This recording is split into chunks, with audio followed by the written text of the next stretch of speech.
Hello wonderful people, Connor Whitmore here again with another video for you on the Nawtystep channel, and today I'm going to be talking about 7 times that modern dubstep producers went down the chilled route. Modern dubstep and its many subgenres or offshootings, if you will, a style of music that many have come to love across the world over the last decade or so, and for many the most genuine unleashing of the evil potential of electronic music, whether it be robotic or demonic, stuff that's a bit more savage or stuff that's a bit more guttural. There's lots of different kinds of it, as we all know, but there are times when the main proponents of that sound just maybe want to branch out a bit and show their versatility as musicians and maybe enlighten us to different ways in which their style can be realised, I suppose. And those rare occasions are exactly what I'm going to be going over today. I'm going for tunes here that can have some dark elements to them. You know, they don't have to be completely chirpy, but which aren't heavy at their core, and don't remind us at all of the heaviest forms of music that they're associated with, if you get me. And I'm not talking here about monikers, you know, where someone creates another alias altogether to make different music. And I'm also not covering artists like Flux Pavilion or Virtual Riot or Temanite, where it's quite usual for them to go down the chilled route. More, here I'm talking about producers where almost entirely they were making very heavy music until they dropped these tunes. So it's unusual, it's different, and it's out there for them. And yeah, 7 examples here, going to talk about each one a little bit, and it should be a nice little reminisce. So yeah, let's go. First up, I'm going to talk about the man who in many ways kicked off the modern dubstep craze himself, the juggernaut, the main man, and that of course is Skrillex.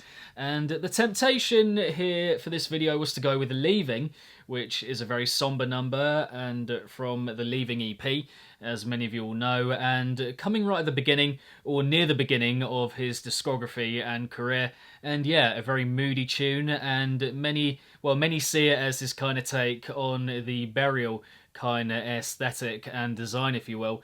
And I could have also gone with Summit with Ellie Goulding, a very poppy tune, and one that is very, you know, it's welcoming and inviting and warm. When we're talking about the kind of spectrum between light and heavy, I think, you know, not obviously heavy, but it's somewhere in the middle because of how much is going on. So for me, the one that I'm going to be going for here is Fire Away from his Recess album, which sticks out to me as the one that is stripped of heaviness from him, but is still clearly him. Super pretty tune, all the vocal chopping, the twinkles, Sonny's own vocal laid over the top of that, and yeah, just develops really nicely and placed at the perfect point in the Recess album track listing.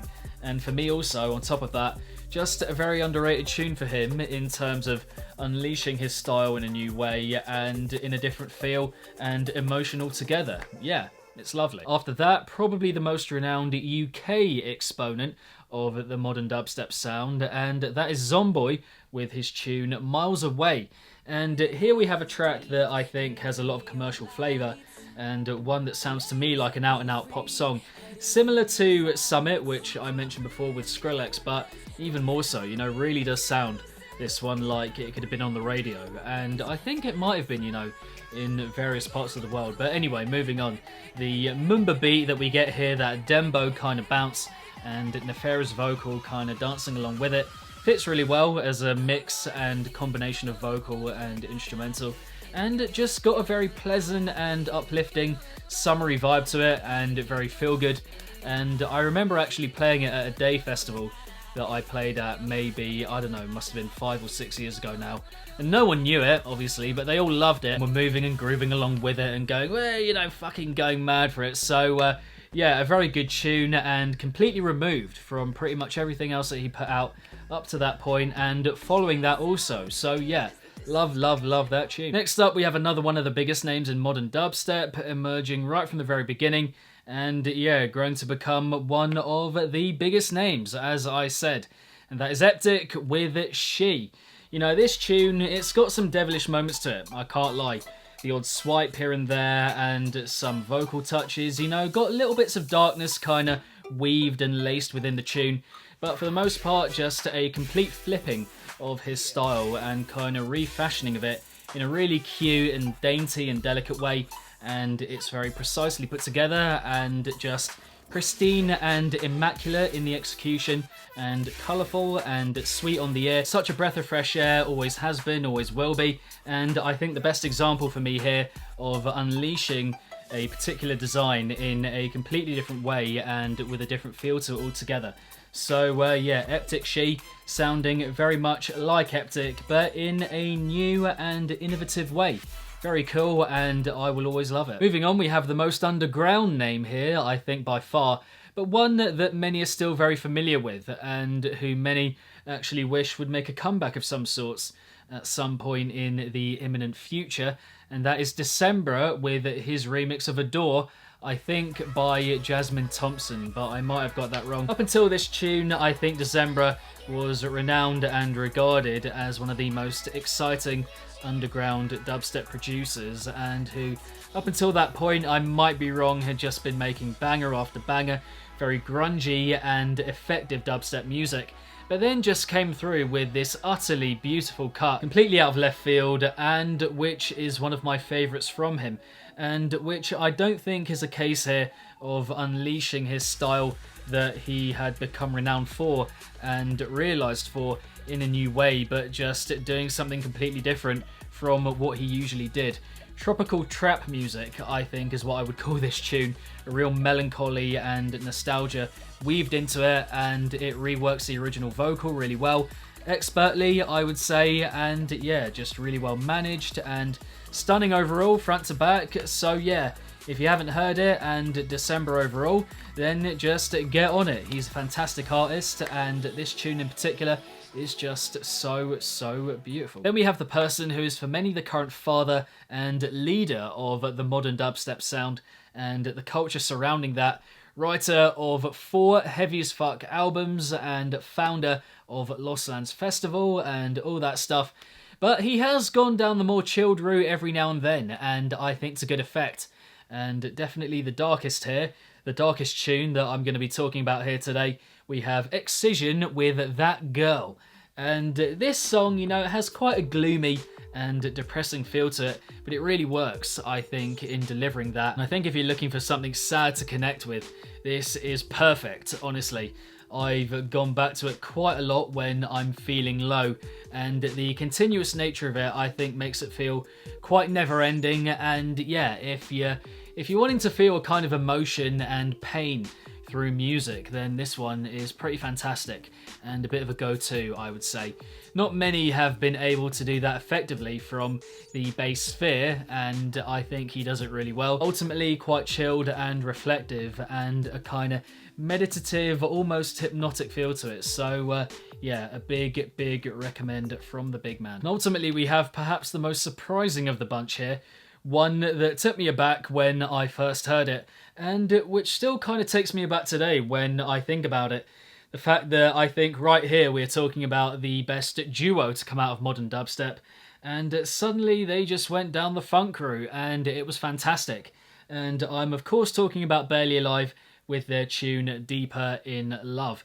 And yeah, never did I think that the masters of the growl, which I think they've come to, you know, kind of be recognised as, would go down the funk route, but they did, and it was fucking fantastic. Everything to enjoy from that style and era of music, but with a modern electronic twist, and it's just done so well. And it's not as if here we have some kind of half-hearted or half-baked or half-assed attempt and one that doesn't work at all.